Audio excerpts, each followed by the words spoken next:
श्री गोवर्धन नाथ की जय। शीतकाल राजभोग। गोपिन के घर राजभोग को पद लियो है आज। सखीजनों, आज गोपाल पाहुने आए। કેટલો પ્રેમ ભરેલો છે ગોપીમાં, એની મહેમાન ગતિ શું છે, એની બાવરાપન શું છે, કેટલી બાવરી બની છે એ પદમાં બતાવે છે। આજ ગોપાલ પાहुने आए।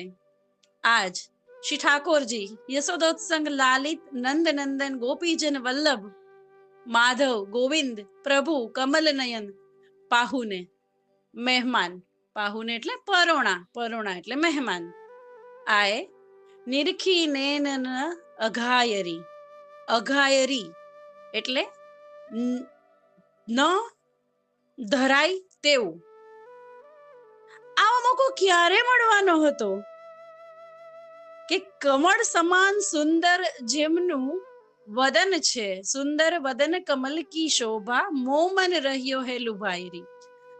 પ્રભુ મહેમાન થઈને આવ્યા છે।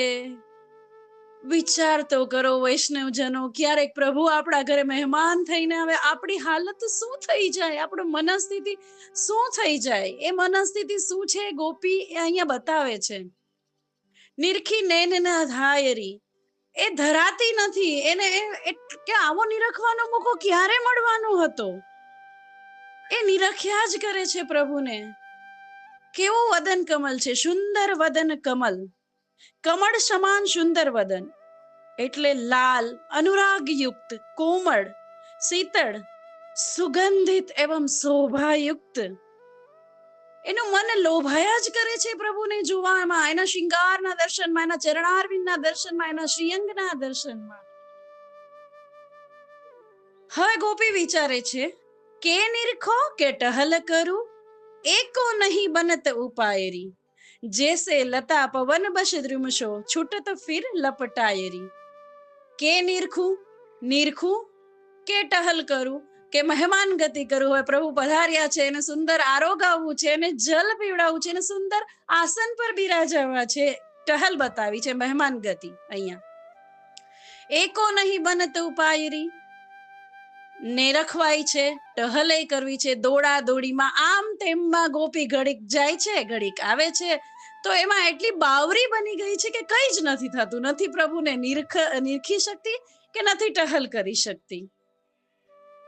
કેવી હાલત બતાવી છે, જેશે લતા પવન બસ દ્રુમશો, એના મનની હાલત, એના મનની સ્થિતિ બતાવી છે કે જેવી રીતે પવનનો જકજોર આવે તો કોઈ વૃક્ષ સાથે વીંટળાયેલી લતા પવનના ઝોકાથી ક્યારેક છૂટી પડી જાય અને પાછી ફરીથી વીંટળાઈ જાય, એવી મનસ્થિતિ ગોપીની બતાવી છે કે પ્રભુને વીંટળાઈ જાય, આલિંગન કરી લે, કે મહેમાન ગતિ ટહેલ કરે, કે નિરખે। એકો નહીં બનત ઉપાયરી, જૈસે લતા પવન બસ દ્રુમશો છૂટત ફિર લપટાયરી। મધુ મેવા પકવાન મીઠાઈ વ્યંજન બહુત બનાયરી। પ્રભુ પધારવાના છે એટલે ગોપીએ મધુ એટલે કે મીઠા મેવા, સૂકા મેવા, લીલા મેવા, ખાટી ખારી ખટરસ વ્યંજનની સામગ્રી, પકવાન મીઠાઈ, તત્સુખની ભાવના બતાવી છે કે મારા પ્રભુને શું રૂચશે, મારા પ્રભુ શું માંગશે, મારા પ્રભુને શું જમાડું, શું આરોગાવું, કેવી ટહેલ કરું, તત્સુખની ભાવના બતાવી છે ગોપીજનો। જો આ સખીજનો આમાંથી થોડી પણ ભાવના, રંચક પણ ભાવના એ ગોપી એના ચરણ કમળની કૃપાથી આપણામાં પધરાવે અને આપણે આપણા માથે બિરાજતા પ્રભુને આટલી પણ, આના 1 કરોડમાં ભાગની ચાકરી પણ, કે સેવા પણ, કે પ્રેમ પણ, કે ટહલ પણ કરી લઈએ તો પ્રભુ ક્યાંય જ દૂર નથી। આજ પ્રભુ જે ગોપીના ઘરે પધાર્યા છે એ જ પ્રભુ મહાપ્રભુજીની કૃપાથી, શ્રી સ્વામીજીની કૃપાથી આપણા માથે મહાપ્રભુજીએ બિરાજાવ્યા છે।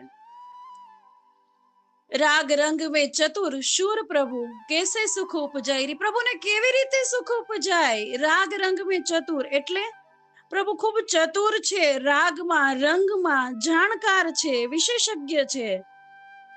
આવો સુંદર ગોપીનો ભાવ બતાવ્યો છે અને એની મહેમાન ગતિ બનાવી છે કે શૂરના પ્રભુને કેવી રીતે રીઝવું। ખૂબ તત્સુખની ભાવના છે પ્રભુની જોઈને, પરોણા જોઈને, મહેમાન જોઈને એનું એટલું ગોપી પ્રેમથી ઉભરાઈ ગઈ છે કે બાવરી બની ગઈ છે. એવું સુંદર ગોપી ભાવથી ભરેલું પદ, મહેમાન ગતિ બતાવતું પદ. આજ ગોપાલ પાહુને આય. શ્રી ગોવર્ધન નાથ કી જય.